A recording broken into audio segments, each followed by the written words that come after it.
Assalamualaikum warahmatullahi wabarakatuh. Perkenalkan, nama saya Prilia Nurpadilah dari kelas EKTKJ 4. Saya di sini akan menerangkan materi tentang logika, algoritma, dan petamida. Apa itu logika? Logika berasal dari kata loyos atau logos yang bermakna hasil nalar yang diutarakan dalam kata dan dinyatakan dalam bahasa.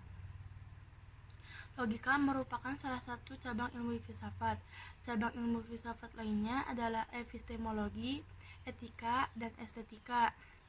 Adapun manfaat dalam mempelajari logika adalah supaya kita selalu berpikir benar, menggunakan asas-asas sistematis, membuat daya pikir kita lebih tajam dan menjadikannya untuk lebih berkembang, membuat setiap orang berpikir cermat, objektif, dan efektif dalam berkomunikasi, meningkatkan cinta kebenaran, dan meninggalkan kesesatan bernalar.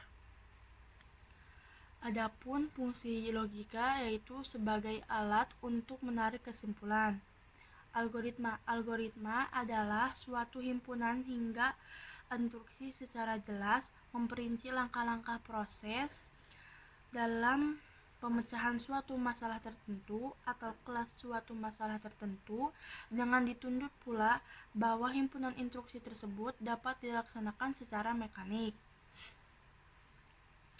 Dalam algoritma terdapat flowchart. Flowchart memiliki fungsi yaitu untuk menggambarkan, menyederhanakan, dan merangkai suatu proses atau prosedur sehingga dapat mudah dipahami dan mudah dilihat berdasarkan urutan langkah dari suatu proses.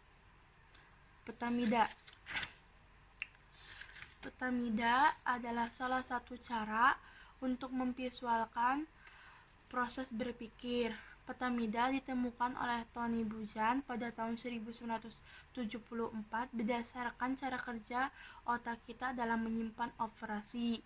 Petamida dapat dibuat dengan atau tanpa perangkat lunak.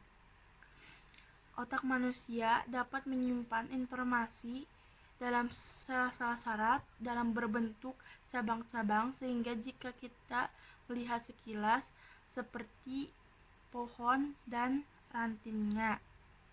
Petamida bersifat divergen dan membentuk cabang dan ranting dalam bentuk hierarki, membantu kita secara alami dan pelan-pelan membuat kita memikirkan tentang suatu hal. Menurut Buzan, metode petamida dapat bermanfaat untuk merangsang kerjanya otak kiri dan otak kanan secara sinergis, membebaskan diri dari seluruh jeratan aturan ketika mengawali belajar, membantu seseorang mengalirkan gagasan tanpa hambatan, membuat rencana atau kerangka cerita, mengembangkan sebuah ide. Adapun manfaat menurut pendidikan atau menurut Michel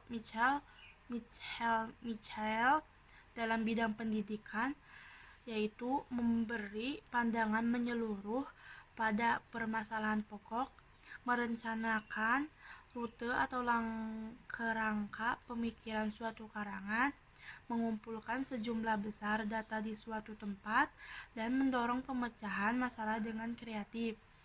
Sekian dari saya. Mohon maaf bila ada salah kata. Wabillahi taufiq wal hidayah. Wassalamualaikum warahmatullahi wabarakatuh.